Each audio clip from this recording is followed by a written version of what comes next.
జాతీయ ఉపాధ్యక్షురాలు 5 ఏళ్ల నుంచి ఆమెనే ఉన్నది. మరి పాలమూరు జాతీయ హోదా తెచ్చిందా? మరి ఏం ముఖం పెట్టుకొని ఓట్లాడుతా ఉన్నారు? దయచేసి ఒక్కసారి ఆలోచన చేయండి. ఈ ప్రపంచంలో డాలర్ అగెన్స్ట్ గా మన రూపాయి ఎంత దిగజారిపోయింది? రూపీ వాల్యూ ఏంది? అలా 83 రూపాయలు. ఇది భారతదేశ గౌరవమా? ఇది నరేంద్ర మోడీ పరిపాలన ఫలితమా? 18 లక్షల ఉద్యోగాలు ఖాళీ ఉన్నాయి కేంద్ర ప్రభుత్వంలో. ఖాళీలు నింపుతున్నారా? మరి నిరుద్యోగం పెట్టబోవాలి. నల్ల చట్టాలు తెచ్చి, రైతుల వ్యతిరేక చట్టాలు తెచ్చి ఢిల్లీ దగ్గర రైతులు ధర్నా చేస్తే దాదాపు 750 మంది రైతులు చచ్చిపోయినారు. పోలీసు కంచెలు పెట్టి వాళ్ళని కొట్టినారు తప్ప వాళ్ళని రానియలే.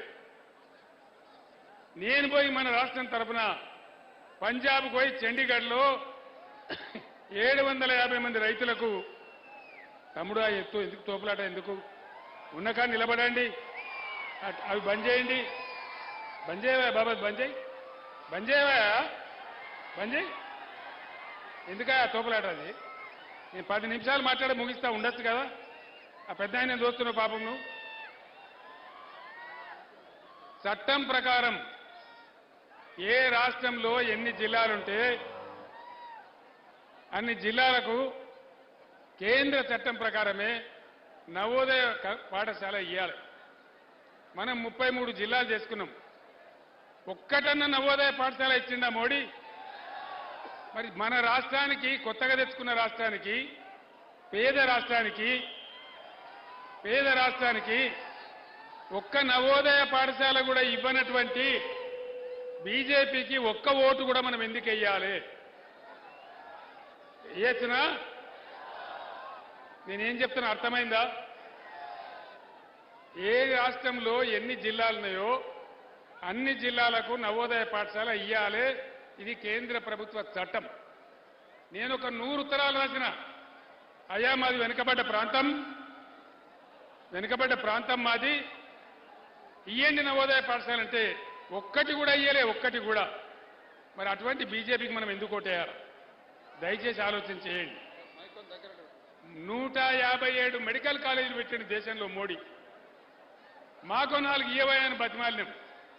ఒక్క మెడికల్ కాలేజ్ అన్న ఇచ్చిండా? మరి ఎందుకు ఓటేయాలి మనం?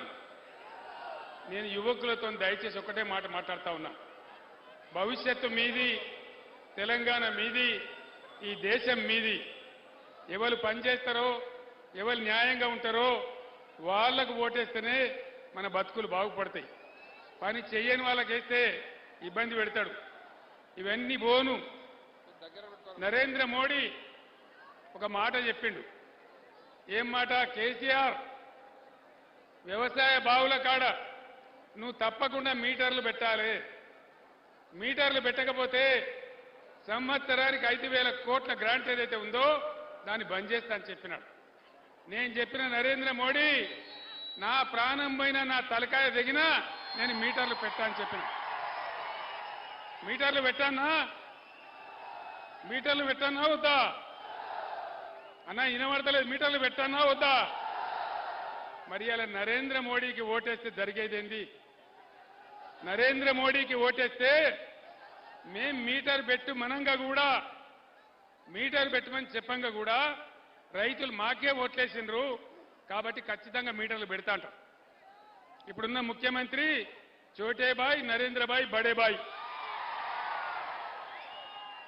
చోటేబాయ్ కోటేసినా, నరేంద్ర మోడీకి ఓటేసినా ఒకటే. ఈడ చోటేబాయ్ కోటేసినా పెద్దన్న పెట్టమంటాడు, పెడతా అంటాడు. బీజేపీ కోటేసినా గ్యారంటీ పెడతారు. మరి మీటర్లు పెట్టించుకోవడానికి బీజేపీ కోటేయన్నా? పెట్టుకోవన్నా మీటర్లు? దయచేసి ఆలోచన చేయాలి. 7 మండలాలు మన ఈ గుంజి ఆంధ్రప్రదేశ్కి ఇచ్చిండు నరేంద్ర మోడీ. 400 మెగావాట్ల సీలేరు పవర్ ప్లాంటు కరెంటు ఉత్పత్తి చేసే కేంద్రాన్ని మనది గుంజి ఆంధ్రాకి ఇచ్చేసిండు. మరి ఇటువంటి నరేంద్ర మోడీకి ఎందుకు మనం ఓటేయాలి? తెలంగాణ ఉద్యమం మనం చేస్తుంటే ఆంధ్ర వాళ్ళు మన నీళ్లు ఎత్తుకొని పోతా ఉంటే ఇక్కడి నుంచి కాలువ పెట్టి ఆనాడు రఘువీరారెడ్డి పాదయాత్ర చేయడానికి వస్తే ఇదే డీకేఆర్ను పోయి మంగళారతులు ఇచ్చి అయ్యా నువ్వు మంచిగా తీసుకుపోతున్నావు మా తెలంగాణ నీళ్లు తీసుకుపోని మంగళారతి పట్టింది. ఈమెకేమైనా ఓటేయన్నా? దయచేసి ఆలోచన చేయాలి. డీకేఆర్నకు ఓటేయడం అంటే ఏంది? వీళ్ళు మనకు అక్కరకు రాని చుట్టాలు ఈ బీజేపీ.